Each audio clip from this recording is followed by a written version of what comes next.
been wiped out. Oh no! Oh no! Oh no! I'm a comedy relief that can talk. Yeah, we just got out of war, and there's a really odd ape in this that reminded me of Christopher Walken, which isn't too surprising. Wait, considering the movie's just called War. Yeah, it's just war. Because who is gonna fully say out War of the Planet of the Apes? That's 7 words in a title. It's got to be clear and concise, like one word. First of all, it's War for the Planet of the Apes. Who gives a flying... Okay, I'm not trying to rag on the movie. It was great. But, like... What a piece of shit. No, I'm just kidding. I'm just kidding. I actually thought this was pretty good. Yes, War for the Planet of the Apes. I have never seen a movie trilogy that actually does turn itself around so dramatically by the end of it. We've got plenty of movie trilogies that start off good and maybe drop off in quality by the end, or maybe some of them do keep consistent quality. Or some just dwindle. Yeah. This is one that started off, in my opinion, not good at all. I still don't like Rise of the Planet of the Apes. Dawn of the Planet of the Apes, better. Not perfect, but still pretty good. And this one, solid. Like, wow. Okay. Very, very much so. Yeah. And actually, well, this is perfect for us because, with him hating, well, not hating, but him just not liking Rise, and I still haven't seen it, even though I still would want to. All you need for knowledge of this one is if you've seen the previous one, Dawn. And I still check back to my Dawn review when I kept on saying that some of the stuff looked really, really goofy. Like, when we first see the apes on horseback wielding machine guns, I thought that was a little bit campy. There is nothing of that in this, and that mostly goes down to how they dramatically changed the story. With the previous one, Dawn, and that's going to be my only reference for previous films.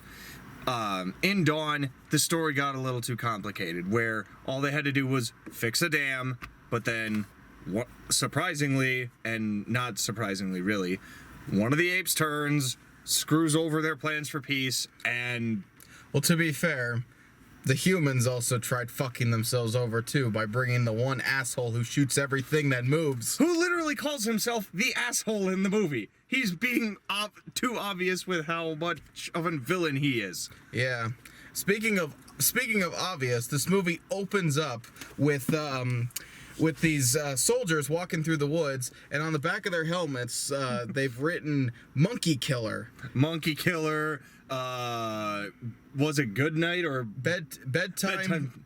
Bedtime to Bonzo. Bedtime for Bongo or Bonzo? Yeah, so it might be Bongo. It was hard to see the last word, but what I leaned over and I said, the only thing they're missing is one of them to say "dicks out for Harambe."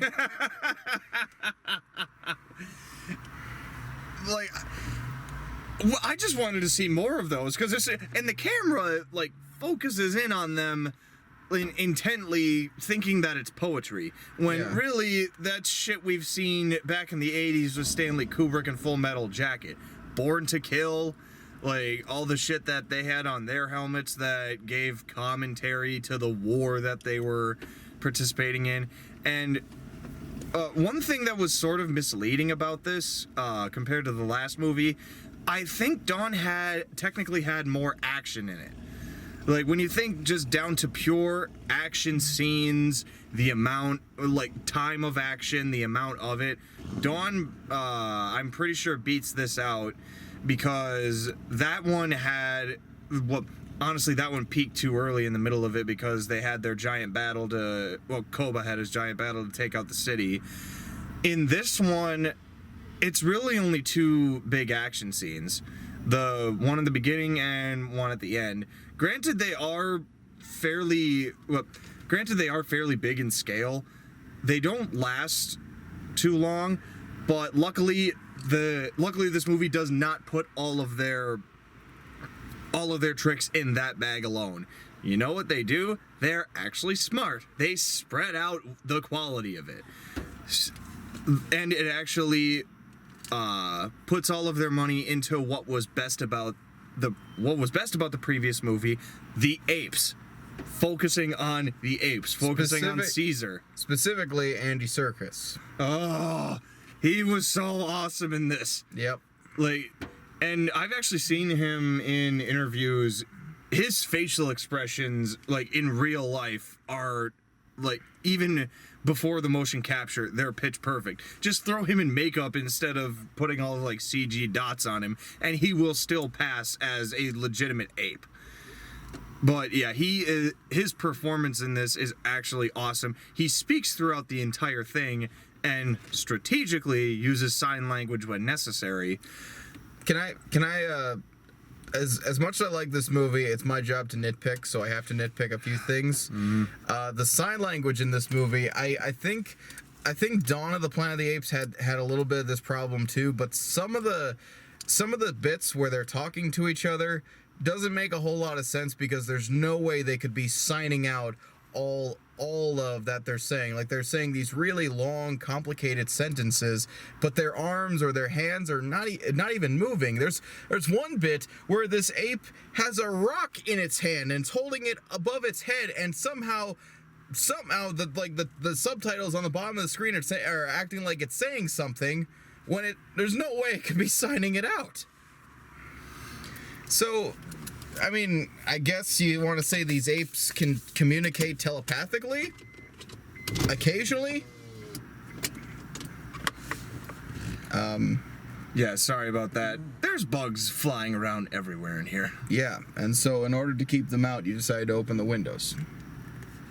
It makes them flow in and out. Well, fuck it. Anyway. Yeah, so... Minor problem there. I mean, it doesn't ruin the movie for me. In fact, actually, my biggest gripe with this movie, more than anything, was the explanation of the traitor apes, which you... Oops, focus. Okay, I think that's fixed now. All right, so... Crap, what was I talking about? Okay, the traitor apes, the donkeys. Yes, they call them donkeys in this movie because they're essentially just like military lapdogs. They're mules. Oh, fetch me this mule. You see them in the trailers, apes clearly helping the military out. I thought, honestly, that part to me looked really interesting. I thought, wow, so... I found it incredible. Well, when you say trailers, what are you referencing back to the trailers or the movie? I'm referencing the trailers, that seeing traitor apes in the trailers, I thought that would have been really interesting, because you figure it would just be, apes, humans... and that's that. That confused the shit out of me. And I was talking, whenever we saw those trailers, I was talking and leaning over to you, saying, wait, what the fuck is going on? Was Caesar pro peace and human beforehand, and now he's just all ape, hate human? Or is he trying to, throw informants or whatever into the military? That confused the absolute shit out of me when, seeing the trailers right off. But... Okay, Caesar has always never had anything directly against all of humanity, at least. He only really seemed hateful of the humans that wronged him directly. Okay. In Rise, he hated the people who ran the lab, the ape storage center, I guess, the whatever holding center he was in with all the other apes. He hated the guy who was played by Malfoy. Yeah. So wait, Tom Felton? Yes. No way. Yep, Malfoy was there, and he had the infamous, "Get your hands off me, you filthy dirty ape." No, you damn dirty ape. Was it your damn dirty ape? Okay. That's the famous phrase. Okay, well, he says that in the movie. It entirely Why couldn't he say that in a British accent? Get your stinking paws off me, you damn dirty ape. And get me some tea. That's also when Caesar talks for the first time as well. Oh, okay. But anyways, so that's the thing about Caesar. He does not have anything directly against humanity. He just hates the humans that are after him, and he's more concerned about the safety of his fellow apes. And that holds true through all of these movies. He knows how dangerous a war could be, and how much he could fuck over himself and his people if he doesn't keep this like prejudice in check. So what ends up happening though in Dawn, as many people know, or if you don't know, I guess, Koba, his former friend, starts a war anyway. They just because of pure raw hatred for the other species. Yeah. Now that's the thing that I hate, or the thing that irritates me the most in this movie, because that ties into why we have traitor apes in this movie. They say that these are the apes that were directly working under Koba. That they're still loyal to Koba, so that's why they hate Caesar. That only makes sense if you don't think about it in the slightest. Koba was not anti-Caesar. He was an ape extremist. He was anti-human. Yeah. He hated humans so much that Caesar showing them any kind of mercy at all, he thought that was betrayal. So that's why he betrayed Caesar and rallied together the apes to fight against the humans. So now you're saying that these traitor apes are working with the humans in tribute to Koba? Because he was... No, Koba did not hate Caesar. Koba hated humans. You guys hate Caesar because Caesar Caesar liked humans. So now you're working with humans because you hate Caesar. It makes no sense. It really doesn't. All they had to say, and this does happen in the movie, all they had to say was that these apes specifically left Caesar's rule because they thought they couldn't survive under it. They thought that if we join the humans, maybe we can live. They won't kill us. We can. And they do say, a couple of traitor apes do say that later on in it, referencing, oh, if we help the humans, they won't kill us. Yeah, but they also specifically say, we're doing this for Koba. Yeah. Even though this is the last thing Koba would have wanted. They do specifically reference Koba. If they just completely left him out of the explanation of those apes and just left the fear of Koba returning, or just Koba's influence staying with Caesar the whole time, then that would have been fine. Yeah. And that actually does happen. Caesar fantasizes or dreams about Koba returning and constantly telling him, you were wrong. This ape kind will die because of your compassion. Mm-hmm. But turns out all he had to do... Nope. Won't say that. That's a spoiler. Okay. Not gonna spoil this movie. Instead, we're gonna recommend it. Oh, absolutely. Yeah. What is good in this? Even if you haven't seen any of the previous Ape movies, they just sum it up in the beginning. Yeah. I mean, not that Dawn was a bad movie and not worth seeing, but even then, I'd say this movie far exceeds Dawn. And well, because this actually has still a consistent pace with it as well. With Dawn, there were a lot of slow parts in it because they still had to establish which specific human characters we had to follow, and also it had to establish everybody that Caesar knew, made connections with within the Ape clan.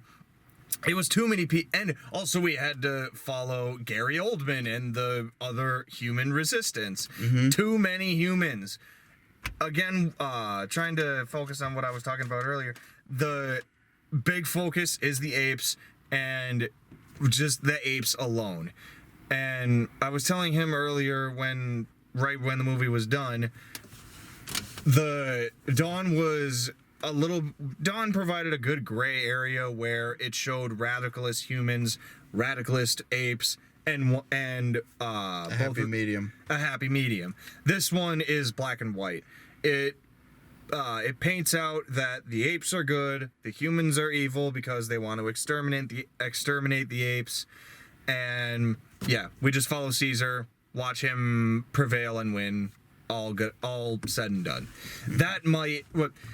There was both a good and bad side of that for me, because with Dawn and showing that gray area, that does show the opportunity that the nature that we have created, we are willing to meld with. Whereas this one is just saying only one specific species can move on and survive on, which, connecting to Darwinism, that does make sense. Survival of the fittest, whichever species has the higher survival capability will move on and exterminate the other, and lead to a higher extermination of the other species. And that ties into Woody Harrelson's character. The main baddie. All they call him is Colonel, even though we see him have a last name McCullough on his uniform. He's actually pretty good in this. Yeah, he's for being the standard kind of nut job military, not so much fascist, because there's no crazy military leader. There's no government left to be like that. But yeah, he just kind of goes insane. He's like, I'm doing this for all of humanity. I'm going for the good of the people, for the survival of our race. Yeah, which to a certain extent you can understand. But I mean, obviously he's got issues, major issues. He only can think in extremes. It's either you kill all the apes, you save the humans. Done deal. So he's a Sith Lord. They only deal in absolutes. Yeah, I guess so. Bingo! My only sci-fi T-shirt. Connections. Yay. But there is something else that they introduced in this movie that we only partially got to hear about in the previous ones, and that's the virus. The virus that wipes out most of humanity. That's what puts Dawn at in a post-apocalyptic world. Simian flu. Yep. It was it was originally developed by James Franco, so you could thank him for that. Designed to be a cure for Alzheimer's. Oh, okay.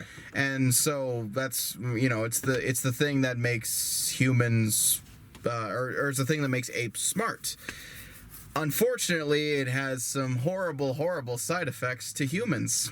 Physical side effects. Well, obviously physical side effects, because if you want to say death is a physical side effect, then sure, because it ends up killing most of the human race. I'm not dead. And I feel fine. And the ones that do survive, they still have the virus in them. They're still infected, but it has a very, very late reaction to it. Apparently, it slowly starts to deteriorate your human psyche, your human senses, human traits. Your human traits. Speech, cognitive processing, interpretation. Also, it basically just deducts your physical abilities, and what they're basically trying to say, it turns you into an ape. It turns you into a non-thinking, the apes become humans, and the humans become apes. It's a weird reverse process. I guess was kind of what the whole Planet of the Apes lore was built on. Reverse evolution. Yeah. So, props to them. But that is an insane concept when you think about it. It is a bit ridiculous that this is only happening now. But then again, how much time? Okay, they didn't say how much time has passed in between, or did they? They did. Did you 2 pay? years. 2 years. I'm sorry. 2 years since Dawn. Since Dawn of the Planet of the Apes. And was that 5 or 10 years in between Rise and Dawn? I don't remember. It would have to have been at least a decent amount of time, because the world doesn't. You don't go to an apocalypse overnight. Or over 2 years, but who knows? Maybe in either 2018 or 2019. After all of the time we've spent under Trump, we'll see how that goes over. Jeez, speaking of Trump, there's a common theme amongst every one of these movies. There's always some kind of propaganda, some political shit. Yeah, the first movie was a PETA propaganda. The second one was gun control propaganda. This one is we don't know. It's just kind of sort of political propaganda, because I won't say why, I won't spoil it, but let's just say the apes have to build a wall. Okay, yeah. And okay. They straight up say this wall won't protect us. Well, okay. Here's a combination of just solo words or phrases. Wall, slavery, what also / forced labor, and protection, and also humans and apes. Put those together, and that's the main tragedy. That's the main tragic part of the apes in like in the second act of this movie. Yeah. Because the whole right away they start off battling, and Caesar actually spares the lives of a handful of soldiers trying to send a peace message. He is still wanting to coexist with humans. But again, crazy McFuckwad Woody Harrelson comes in and says, "No, I'm still gonna wipe you out." But that prompts them to move on to a new civilization. And unlike with Rise, I don't think the propaganda stuff ruins this movie, but it's just so ham-fisted, and it just I rolled my eyes so hard when it happened, and I was expecting him to come out being like, I will build a great wall, and I guarantee you we'll be able to stay protected from the other armed forces of the North. I guarantee you we will live on. And you apes are gonna pay for this wall. Yes, you apes will build this wall since we are the superior species. I guarantee you it will be a great wall. I guarantee you. We will make humanity great again. Just really? That's how obvious it felt at times. They should have just gave Woody Harrelson a spray tan. Then that would have made it even better. Yeah. There's other symbolism too, like with the American flag burning burning during the final action sequence. Yeah, as a message to say war will destroy our country and everything. Well, no shit, nobody likes war. I don't know. Nobody likes war, but sometimes war is necessary. Sometimes war is unavoidable, but obviously you want to avoid it when you can. This isn't even going to be our last war movie. We also got to go see Dunkirk sometime. Only because of his giant chubby for Christopher Nolan. The movie is getting some pretty damn good reviews regardless. I know. But if you see the most recent honest trailer for Memento, you fanboys say that every single new Christopher Nolan movie is the best Nolan movie / regular / movie in general ever made. Whoa. Hold up. No, I don't. I did not say Interstellar was the best Nolan movie ever made. And I did not say it was the best movie ever made, period. Right after, but Dark Knight, actually no, Memento, Dark Knight, Inception, Dark Knight Rises, okay, the only one of those that I think is the best ever is Dark Knight. But you also think Inception is one of the best movies ever? Personally, yes. And, okay. Memento's not too far behind. I love Memento, but it's far from amazing. Anyway, okay. God, we have the worst ADD ever. Anyway. It's your fault. I try to keep us on track. Oh, fuck. You were the one who told us who said, oh yeah, we're seeing Christopher Nolan. I said this isn't the... Fucking hell. All right, let's getting back on track here. This movie gets most things right. A lot of things. Well, personally, I think it got a lot of things right. Yes. I mean, it occasionally stumbles in a few places. I mean, we joked in the beginning about Bad Ape. There is a comedic relief ape in this movie. Because God forbid we watch any movie without a comedic relief in a post-Marvel Cinematic Universe world. We need to merchandise the movie. We need to make it appealing for all families. Even though this is PG-13 and has blood and guts and fire and everywhere. We need to merchandise. We need to make it marketable. To be completely fair to this movie, Bad Ape was not that bad. No, he wasn't that bad. Pun intended. Ironically, given his name. But yeah, as a comedic relief, he only has a few moments of being like super silly for the sake of it, and especially he's not intrusive in the slightest. That is true. He actually does help out with like plans and stuff, and he doesn't like he doesn't go Three Stooges and be like, whoa, whoa, whoa, whoa, whoa, whoa, whoa, I don't know what to do. I'm gonna make it worse. Yeah. So that much is okay. There is an interesting aspect to it that I wish the movie would have explored a little bit further. See, the thing is about Bad Ape is that he comes from a zoo. He spent a lot of time around humans, and the reason he calls himself Bad Ape is because that's all the humans ever said to him. But Bad ape, you're a bad ape, bad ape, bad ape.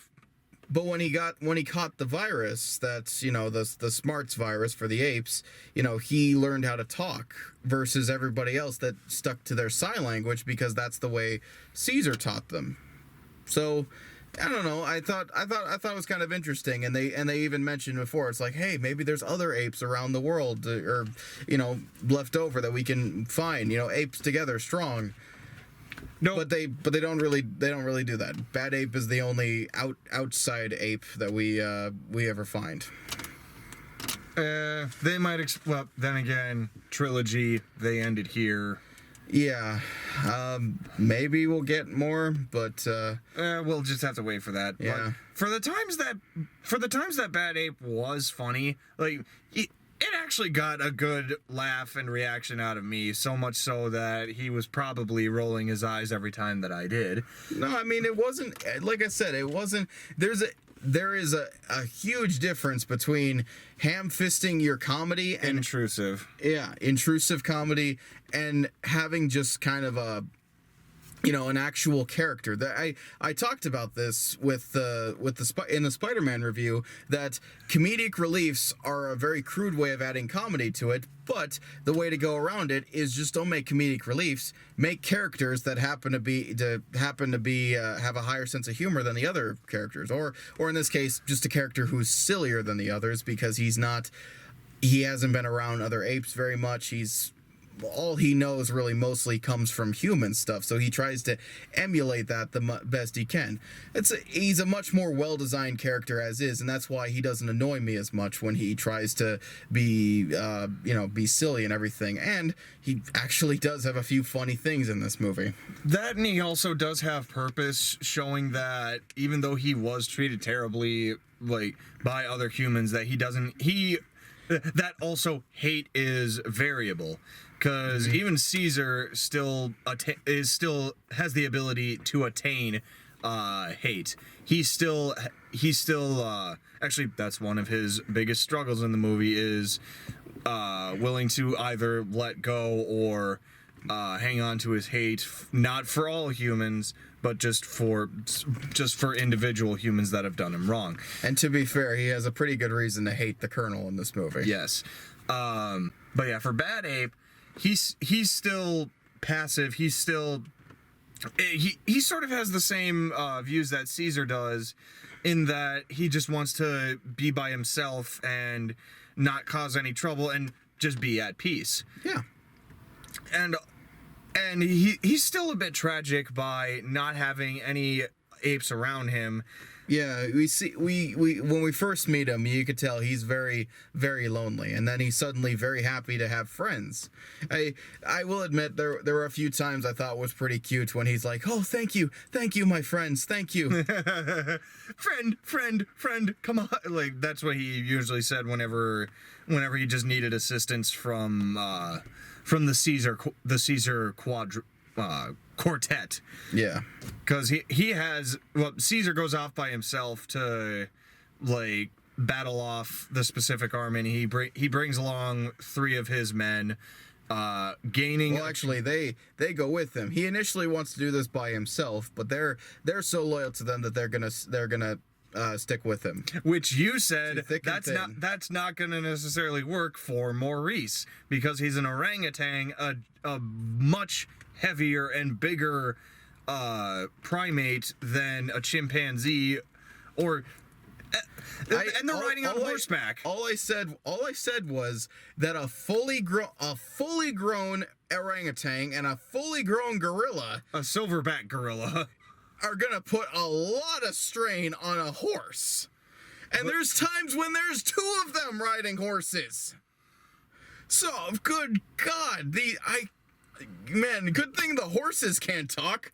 It'd be a war between those 2. No, you know what that makes me think of? Well, you don't want to remember Norbit, but so Norbit, one of the bad Eddie Murphy movies, it reminds me of when that heavy young black girl was on that pony, and it was at like a carnival. Norbit was looking at the pony and he was like, "I know how you feel." Single tear down the pony's face. That reminds me of your explanation of the gorillas. They're sitting on the backs of the horses, single tear. This is the worst thing in my life. And oh my God, they have the single tear for Maurice later on in the movie. We're giving animals the sexy cry. Mm-hmm. Why? Ugh. Okay, and I sort of get that because the apes are consistently acting more human-like, but what ape would legitimately cry? They are incredibly similar genetically to humans, but I really don't see why you have a problem. At that point, you might be wondering, why are apes using guns and riding horseback? And yet crying is apparently the one thing that's so unrealistic. Well, I was actually saying apes with guns on horseback is ridiculous and goofy. I never like back. Well, I'm saying in this movie you buy all of that, but then the one thing that breaks it for you is them crying. I don't. Well, okay, that's in association with filming. Okay, because with film in the past, the sexy cry was to like bring out the emotion from like an I don't know. I guess I have conflicting feelings towards it, and it's supposed to make us like invest more into the sorrow and pity of the character. But when you see it with an ape, it just feels sort of gimmicky. Okay. That's just what I got from personally, I don't really have any problems with it. I mean, you could almost think in a way that apes are so unfamiliar with the crying that they don't really know how to express it. Tears just roll down their face, and it's just something that happens. Or it's like Third Rock from the Sun, where the woman alien is wiping her face, saying, "I'm leaking. I seem to be leaking. What is going on?" The movies you reference. That's a TV show. Oh, it's a TV show? Yes. Sorry. Okay. I actually needed to show you clips from it. You would probably like it. Okay. It's the primordial, better version of Big Bang Theory. Or at least the lead character from that show. Or Sheldon Cooper rips off the lead from Third Rock from the Sun. Okay. Anyway, but yeah, more good stuff. What else was really good about this besides focusing on the apes? Actually, no. One good thing, that ties into Dawn way too easily, is Maurice's relationship with a human child. Mm-hmm. In Dawn, his relationship with a human child was with the couple that were trying to fix the dam. Yeah, they drew a few pictures. They tried to communicate. Maurice is really, honestly, probably my favorite character of this movie. He's a really nice guy. Absolutely, and I think he mainly comes along as like a medic / strategist for Caesar, and the line that makes Caesar agree to have his men follow him is Maurice signing, I'm going along so I can make sure you come back. Yeah, Caesar says I might not come back, and he said that's why I'm going along, to make sure you do. Like, and luckily Maurice has been around long enough for Caesar to trust him in saying that this ape is a ape of his word. And credit where it's due, it makes sense that Maurice would be the most comfortable around humans and like the most pleasant in this regard, because he was a circus orangutan, according to Rise. Okay. So then he would have had the interaction abilities, like facial recognition. Yep. But yeah, they pick up a girl, a very tiny girl who has been affected with the simian flu and can't talk. Maurice feels bad and brings her along with, because he knows that she'll die if she's left there on her own, because she doesn't have the functioning capabilities. She can't hunt. She's not big enough to hunt. She isn't smart enough to be able to make her own food. So yeah, and they also murder Caesar murders the only other human that was around to take care of her. Mm-hmm. Well, dick move. Well, okay. I know he was gonna shoot them. Yeah, so I mean, you can't be too mad when these people die, when it's like, oh, I was just going to kill you. Don't take it so personally, bro. But yeah, but since she doesn't talk, that makes her all the more tolerable. Oh yeah. At first I thought, were they just like not taking any risks with wondering if this kid character was going to be likable or not. So it's like, we're just going to cut all your lines and make her a mute. But luckily it's not just out of nowhere. It's explained later. Yep, it makes sense. Because it actually ties up in the end. A lot of humans can't talk in this movie. Well, that does play into villain motivation. Mm-hmm. But that's kind of getting into more spoiler-heavy territories, I think. Which is why we're not going to talk about it. But yeah, again, we can kind of cut this review off here with just saying, like, yeah, this movie is pretty solid. Amongst all the other Apes movies, this one easily is the best. Maybe certainly not better than the original Planet of the Apes. I still have to see that, but definitely, like, amongst the Apes trilogy, unquestionably, this is the best one so far. And if you're ever going to only see one, make sure you see this. And again, the title being War 4, it's a little bit misleading, because again, Dawn had more action than this, but the action in this, I personally think, is more like meaningful to the way better story. This for me, that's what like skyrocketed this. The story is so much more simple. It's way more simple. It feels like a more traditional. I wouldn't say simple so much as it's just kind of focused. Exactly. It's focused. It has a good pace as well. It keeps you interested from frame 1 until the last frame. And they don't well, when they need to slow down, they do slow down. When they need to keep it tense, they keep it tense. Just it flows. The story flows incredibly well. The characters are great. Again, Andy Serkis, Caesar. Give him an Oscar nomination, please, because he is one of the only people in the entire world that can do this art, motion capture, and actually make it convincing, unlike some of the creepy, moving, weird, like, plastic dolls in the Robert Zemeckis movies. Honestly, how about if they're talking about adding a new category to the Oscars, like performance capture and everything, even if he's the only one that gets nominated, I don't care. Do it anyway. Give him something.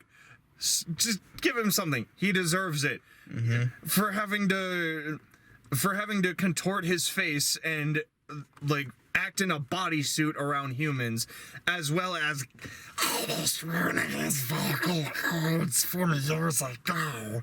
That was a bad impression. What was that supposed to be? That was supposed to be Gollum. It was supposed to be calling? Fuck you. What? It's supposed to be Gollum. Oh. Wow, that was terrible. Shut up. You try and do a better one. Smeagol. No. See, at least mine was somewhat resembling. But yeah, Andy Serkis, give him something. Anyway, yeah. But it's not even just Caesar.